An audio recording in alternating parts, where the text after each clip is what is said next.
to the Engaging African Realities podcast. Please join us as we engage scholars and practitioners in conversations about their experiences from the field and beyond. We hope to bring more awareness about the cutting-edge work going into bolstering the field of grounded African theology and opening new possibilities and frontiers of knowledge.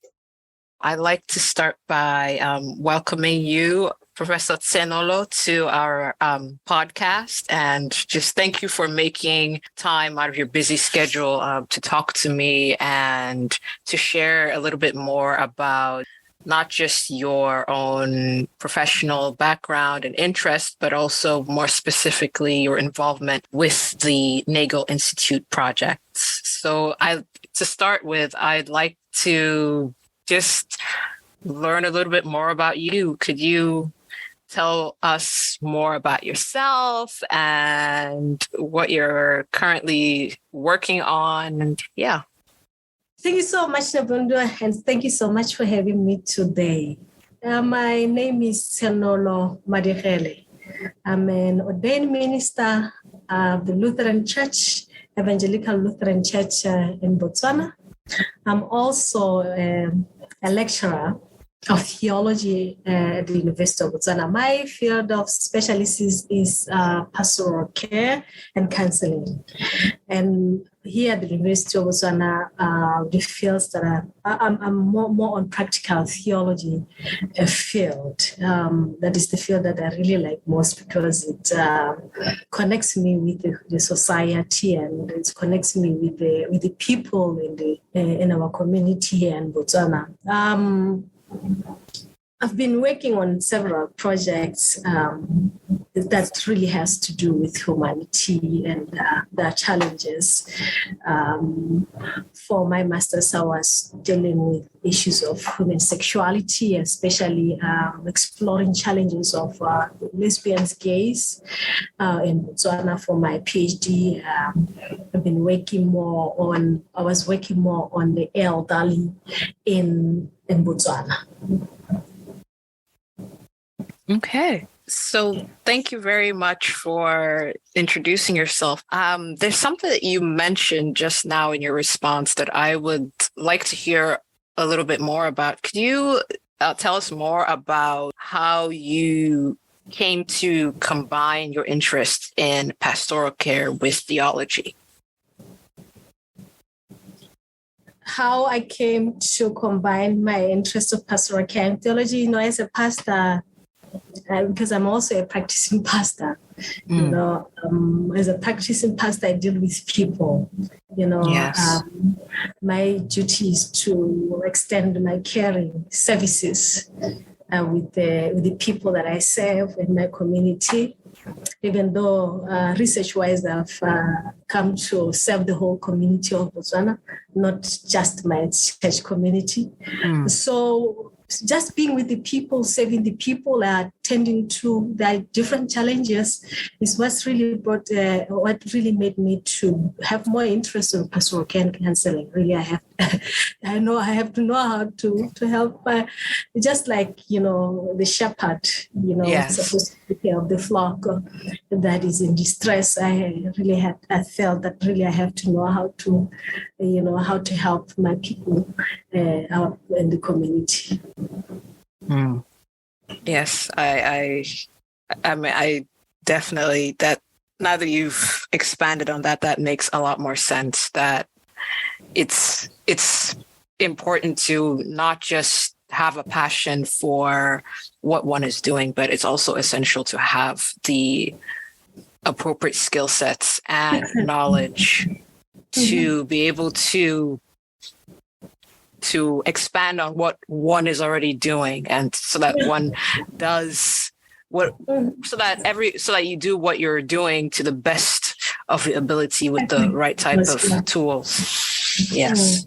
Yes. So could you talk a little bit more about what the focus of your Nagel project was, and what was your role on that research team? Yeah, well, yes. The focus is on aging, mainly on aging. I was really encouraged by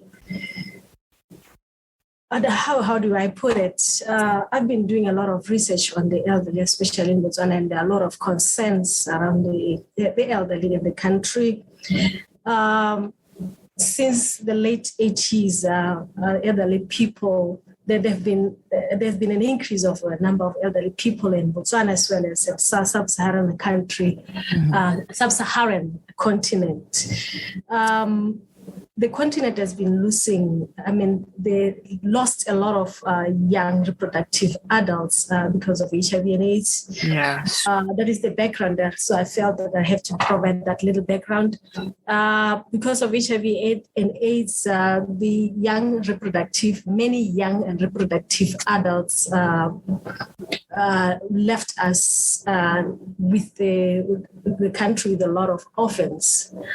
And by nature, being parents, grandparents were forced to assume the role of reparenting. Mm-hmm. Some call it remothering. Yes. So that is the background that the continents also. What we learn is that the number has doubled. The number of elderly people in this continent has doubled. That is where we are. But I also felt that we are not really ready in terms of social services, in terms of other services. We are not ready to provide, to really deal with a phenomenon aging. So I developed a lot of interest around this area. Yes, I remember before our meeting, we met earlier and you sent me your psychosocial Theo-Gerontology course description. Yeah. And you actually just mentioned one of the terms that I wanted to ask you about, which was remothering, but you have pretty much already explained what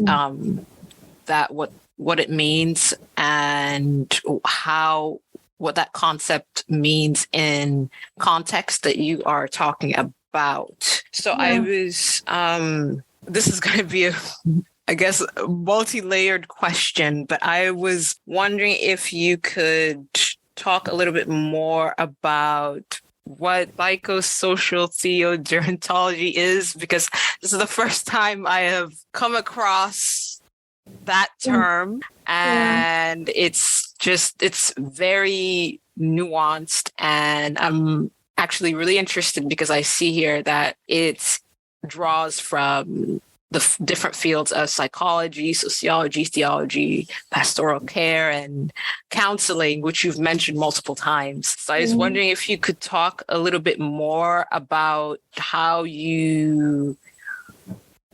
the course came to be and what were some key findings that were revealed to you as you went along. And yeah.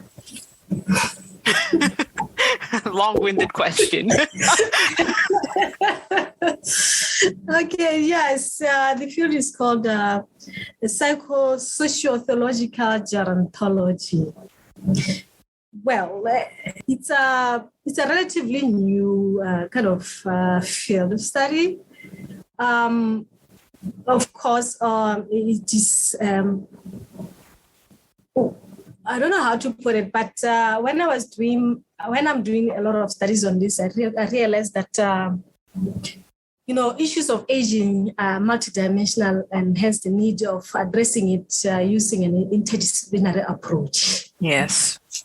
And then the challenges of elderly people also are so diverse. Mm-hmm. And we cannot afford to address this as individuals, especially in terms of disciplines, theology and there, sociology, the sociologists there, psychologists there.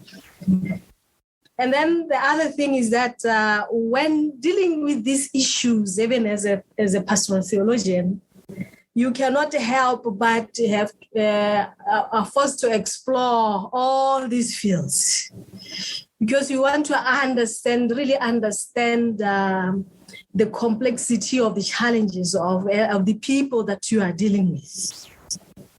So therefore, pastoral theologians, they the approach is multidisciplinary. Like you can't assume that you know a person through just one angle. There are different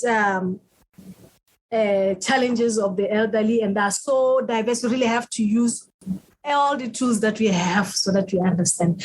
There are many other fields that can be used, but I chose to use these ones this time around because I felt maybe it's just a start, for starters, just to explore what are really the challenges of the elderly. So the field of psychology is used because there are a lot of mental changes that occur at adulthood.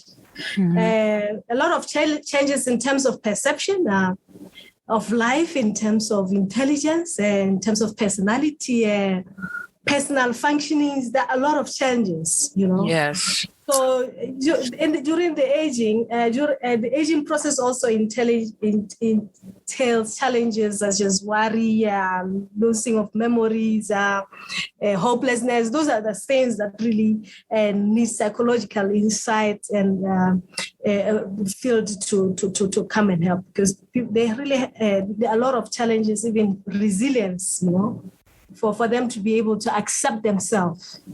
Yes. Aging is something that is inevitable. For you to be able to cope, you have to be in a position to accept yourself. So we need challenges such as one. So sociology also is a very important component because it helps us to know a lot of things. Relationship of aging process with larger social system, the relationship of between individual experiences of aging and larger social structures, how the society contributes to the process of aging and all those things. So we have to know even how the culture influences the policies in the society, because the cultures, our cultural systems, they have somehow, and the values they somehow influence even the policies, social services. Yes. All of these are very connected. And then we also use pastoral theology because spirituality is a tool to be used for coping, for health and wellness, to help them acknowledge the elderly people, to acknowledge that they have been acknowledged, they are valuable, they have potentials. All of these fields are so much, they have so much, they have so much in common, and they are so interrelated. So those, the whole idea is for academicians to appreciate that integration and interrelationality of different fields, so especially when we are dealing with human beings. Yes. Yeah.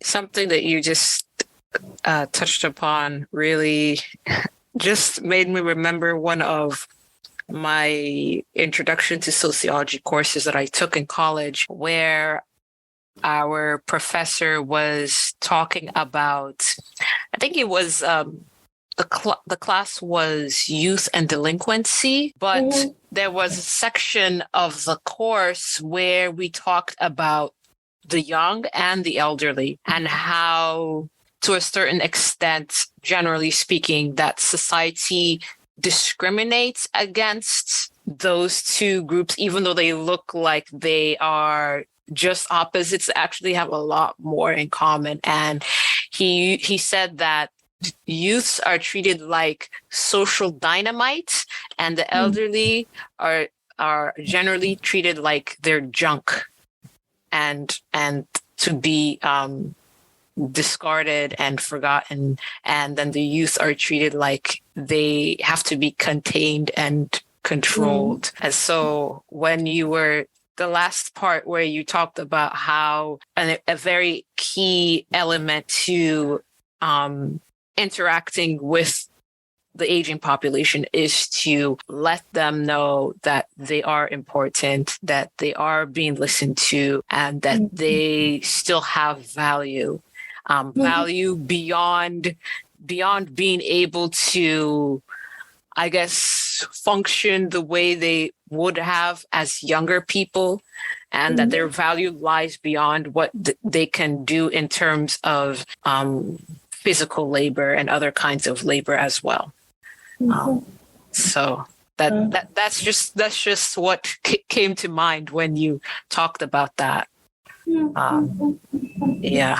Yes. That's a very, it's a concern even here in our context, because, people are valued in terms of being functional, and then because aging also, when people age, they lose that functionality that has been, I don't know how, designed by the community. This is, I don't know how to put it, but that is how I mean. So people are looked at functional entity. So because of physical inability, they lose that functionality, in terms of the way they reason, physical functioning and all that. So in here in Botswana, by the age of 65, people are expected to retire. Oh, okay. 60, 65. But in other cases, in other areas, they retire earlier at 60. But here, as it is, we can say life begins at 35. Yeah. Yes. Because of lack of employment, 35, 40, life begins there. So imagine you work for 20 years or less than 20 years and you are expected to retire. Wow. So really, how are you going to fend for yourself or for the family under your care? And, so most of the people, when they age, they die. I mean, after retirement, they die early. Because how are they going to live? Yeah. But it's more even difficult for women, in the culture where women are expected to be caretakers, to do household duties, and when they work during the active ages, they work in the line of caretaking and those kind of things. So in terms of retirement, it means that they will, more to nothing, like there'll be nothing. There will be nothing in terms of pensions, little or nothing, So it's not really very favorable to women, how did the society react towards that? Women are not even catered for. Looking at how the culture is. The culture says that this is your role as a woman, this is your role as a man. So this means that obviously men will be favored in terms of the kind of careers they undertake when they are still active in here. So when it comes to pensions, it means that it will definitely not be favorable to women. So that is a very, very big concern here. To say that the government, not only of Botswana but of Southern Africa, can they at least consider those possibilities of reaching out with more resources or something, to especially to cater for women.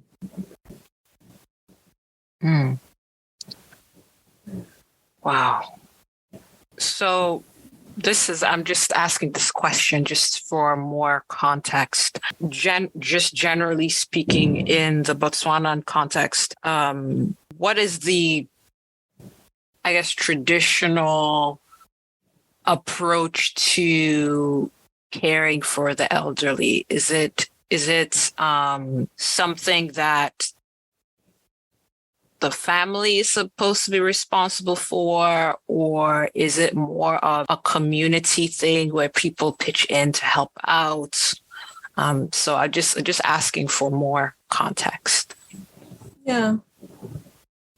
So traditionally, Botswana is a communal society. Okay. we traditionally lived in extended kind of families. But because of rural urban movements, many young and reproductive moved to cities. When people retire, they go to the villages, to the rural areas, and then they normally assume the role of caretaking or big grandparenting or engage in farming. So there have been challenges because of those movements. And then the other thing that killed our communal system is or communal or feminine system is HIV and AIDS.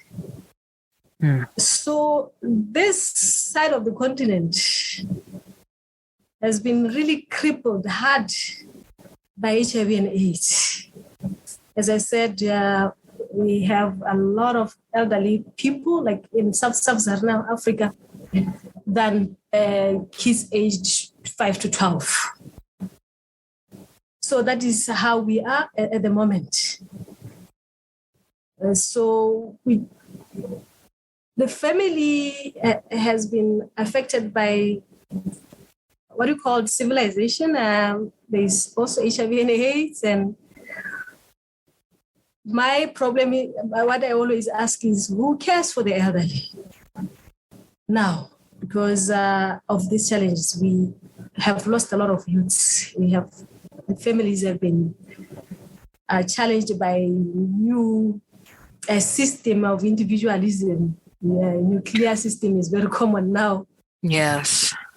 Yeah, so who cares for the elderly since the family is not there?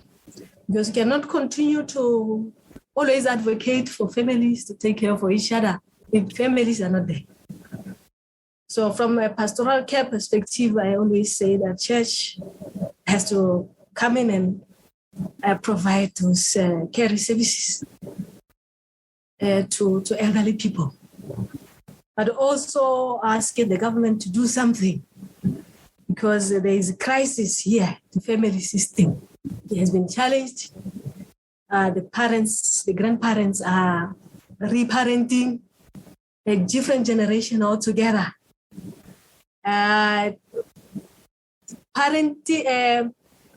Caretaking of kids, of children entails using money. Yes. The question is that do they have those economic resources? And how can they be helped to do that? Do they need help with care, taking responsibilities? What can be done to help them? So those are some of the concerns that really I'm trying to bring in the curriculum to say, no, we have a crisis here in the community. We are in the academia, and this is something that we can do to help. How about we come together as different disciplines to try to address this? Also engage other stakeholders in the community to come and provide some information of what is going on and how can we help each other in this to address this phenomenon. Aging.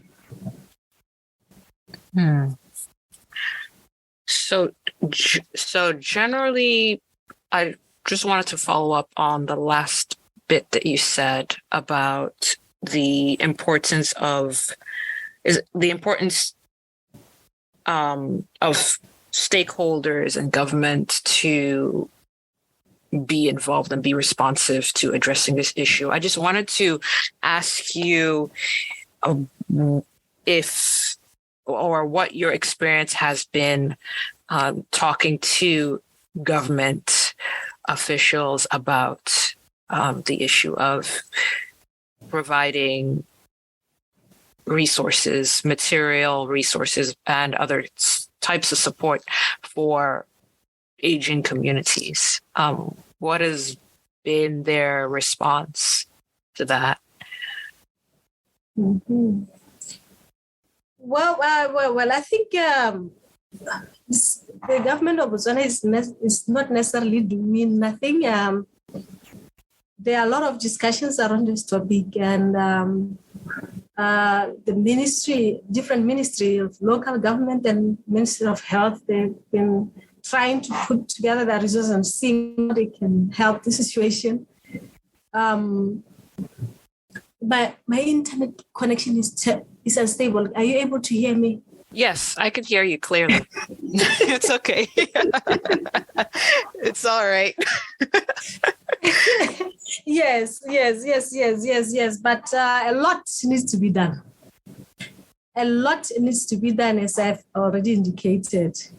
There are a lot of things that are happening. Especially, I mentioned the issue of how culture influence the policies. So those are some of the things that really have to be interrogated. And they can be interrogated at the academia level, even at the national level. So I've designed this curriculum in such a way that everyone is engaged in. We bring them here in the classroom. Some kind of panel discussions to be held so that they can also know the gap and identify the gaps, because this is a kind of a collaborative role, a duty that we have to do. I think we have to do it together with government officials. Some of them have reached, especially Minister of Health, they've reached out to me to say, you know what, we want you to be part of this committee of the elderly here. How about you become? So, Botswana is one country, a country that I don't know if I can use this is the right description, so understanding. So I think through the academia, we can somehow make them aware. So these are the gaps that need to be filled, and this is how you are doing things. And we think this is a proper way of doing it. Because there is this kind of the umbrella approach of dealing with issues of the elderly in Botswana. Okay? For instance, they will just give food hampers to all elderly people just because they are elderly. But some of them do not necessarily need those food hampers. Yes. They need people to be with them. So they need people, maybe family around them, because they are lonely. During COVID-19, we lost a lot of elderly people because loneliness is part of them. And then information gap when issues of COVID-19, because we are losing a lot of elderly people. And in the media, they were reporting, elderly people are dying, all of these things. And then some of them become very hopeless and all these things. So because of COVID-19 also, there's increased a lot of psychological, emotional challenges that really have to be dealt with. So being present with them, journeying with them, some of the services that really have to be provided to the elderly people in our country. Therefore, the approach that is really necessary, that can be adopted by the government, is a holistic approach. Attend to them, understand all the challenges. Person-centered approach. Can you try to deal with them individually? Because the umbrella approach is not helping. Yes, because sometimes the umbrella doesn't cover everybody. Exactly. There are going to be people who are left out in the rain. Exactly. What I've learned in South Africa is that there is that. I think they are trying to do something with regard to the umbrella approach. Someone knows when they are supposed to take their medication and when. And someone knows that their houses should be cleaned. Their yachts should be cleaned up. Someone knows all those things. So I really need all professionals to come together and see how, because Botswana is a very small country, a population of 2 million. Oh, wow. That's small. It's very small. So I think something can be done to rectify these challenges of the elderly people. Wow. It's a lot of things to unpack. But I I definitely hear what you're saying about how the umbrella approach is not working,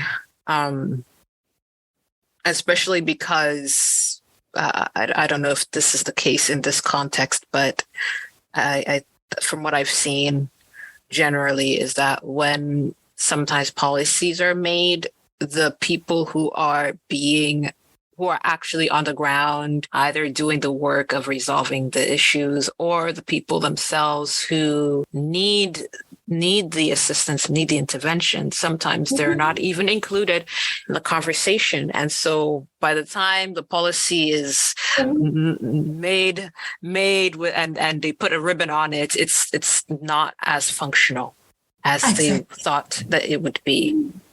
Yeah. So it's part of what will be, of course, be taught here at schools, that other people have to be part to inform policies. Yes.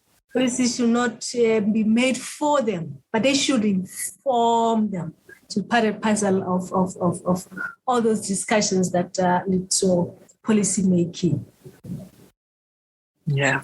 Yes. So I wanted to ask if you have any advice for the current grantees and also future grantees who are hoping to engage in theology-based research. Do you have any advice for them? It could be anything. Yes. What is the problem? It's always that say, what is the problem that you are wishing to address? What is your passion? Okay, because all these things, they should come together.